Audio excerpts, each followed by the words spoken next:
Eustache Janqui, je suis professeur de médecine, gynécologue obstétricien et chef de pôle par enfant au CHU de Guadeloupe. J'ai accepté d'être président du comité scientifique de cette association CEMACT parce qu'il s'agit d'une association qui parle des maux de femmes et en tant que gynécologue, c'est l'occasion pour moi de pouvoir diffuser et communiquer autour de ces symptômes qui peuvent évoquer plusieurs maladies, dont l'endométriose.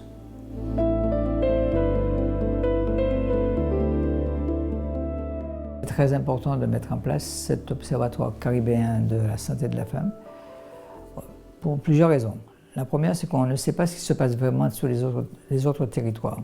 On n'a pas de chiffres, on ne sait pas analyser les données.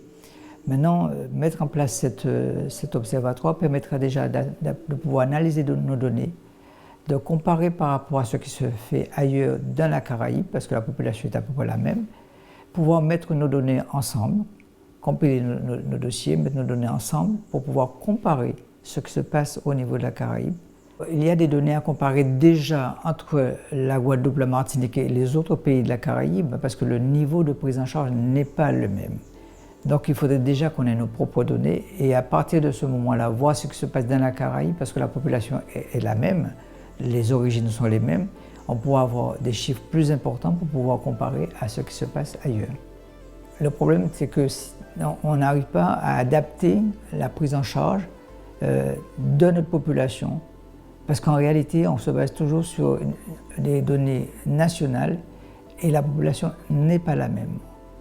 L'ethnie n'est pas la même, donc le vécu n'est pas forcément la même et la cause n'est pas forcément la même, la cause de ces douleurs.